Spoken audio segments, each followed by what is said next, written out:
Good morning students. आज हम second chapter start करेंगे लिंग विचार। देखिए, इससे पहले हमने पढ़ा था वर्ण विचार। वर्ण के अंतर्गत थे स्वर, व्यंजन, और अब हम पढ़ेंगे लिंग विचार। देखिए, संस्कृत में लिंग 3 प्रकार के होते हैं: पुल्लिंग, स्त्रीलिंग और नपुंसकलिंग।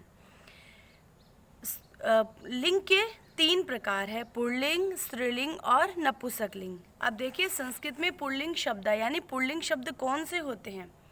ये शब्द पुरुषवाचका संति, यानी ये शब्द पुरुषवाचक होते हैं। ते पुल्लिंग शब्द कथ्यते, तो वे क्या कहलाते हैं? पुल्लिंग शब्द कहलाते हैं।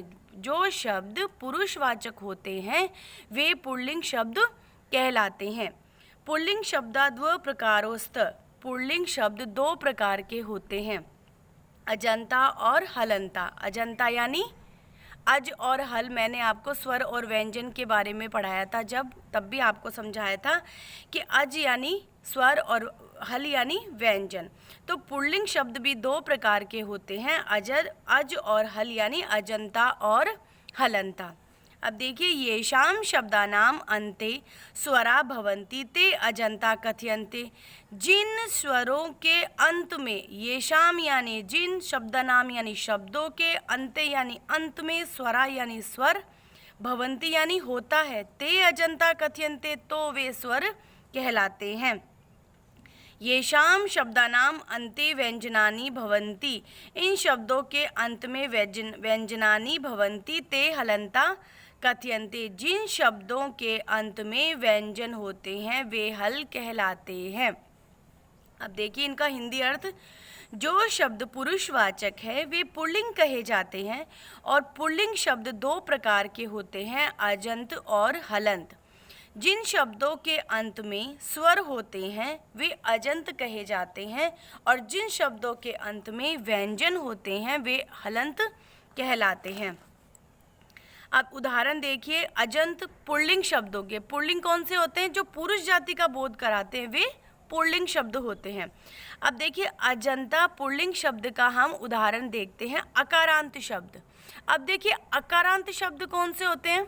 वे शब्द जो लास्ट में ए की ध्वनि पर खत्म होते हैं। अब देखिए, राम शब्द है, म में ए की ध्वनि निकल रही है, तो ये क्या है? अकारांत शब्द। और अकारांत क्यों है? राम पुल्लिंग शब्द है। राम, महेश, मोहन, गज, विद्यालय, ये सारे क्या हैं?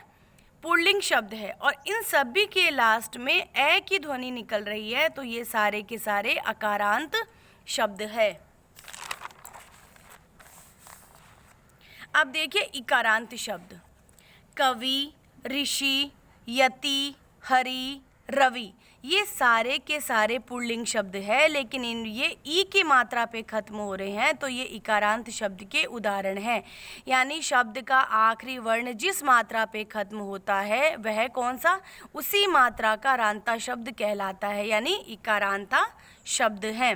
कौन कौन से हैं? देखिए, कवि, ऋषि, यति, हरि, रवि, ये सारे पुल्लिंग शब्द के इकारांत शब्द हैं। अब आते हैं उकारांता शब्द। अब देखिए, उकारांता में ऊ की मात्रा पे खत्म होने वाले शब्द उकारांता में आते हैं, जैसे गुरु, साधु, शिशु, इंदु, रिपु, ये सारे उकारांता के शब्द हैं जो ऊ की मात्रा पे खत्म हो रहे हैं। अब आते हैं रिकारांता शब्द। रिकारांता शब्द भी वही उसी प्रकार से हैं, जो लास्ट का वर्ड है वो जिस मात्रा पे खत्म होगा वह उसी मात्रा का शब्द कहलाएगा। जैसे देखिए, कर्तृ, पितृ, सवित्र, दात्र। अब लास्ट में री की मात्रा पे ये वर्ण खत्म हो रहे हैं, तो ये सारे के सारे रिकारांता शब्द कहलाएंगे। अब ये तो थे सारे अज वाले, यानी अज पे जो खत्म होने थे, स्वर पे जो खत्म होने थे। अब आते हैं हलंत पुल्लिंग शब्द। जो हलंत पे खत्म होते हैं, यानी जो व्यंजन पे खत्म होते हैं, वे पुल्लिंग शब्द। अब देखिए, तकारांता शब्द। तकारांता का मतलब होता है तय की ध्वनि पर खत्म होने वाले, जो लास्ट में त पे खत्म होते हैं वे तकारांता शब्द कहलाते हैं। जैसे देखिए, धीमत, अब लास्ट में त है तो धीमत, भवत, महत, भगवत, महिम्रत, ये सारे के सारे तकारांता के शब्द हैं। अब आता है नकारांता शब्द, यानी न की न पे खत्म होने वाले या न व्यंजन पे खत्म होने वाले नकारांता शब्द होते हैं।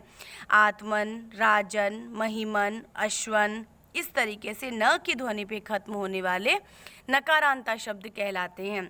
अब आता है जकारांता शब्द, यानी ज पे खत्म होने वाले जकारांता शब्द होते हैं। भीषज, वणिज, ऋत्विज आदि। अब देखिए ये जितने भी पुल्लिंग शब्द हैं ये व्यंजन वाले हैं, यानी हलंत वाले हैं। और ये तकारांता, नकारांता और जकारांता आपके कोर्स में ये 3 हैं अभी, तो अपन ये 3 करेंगे। आपको ये कार्य अपनी नोटबुक में करना है। धन्यवाद।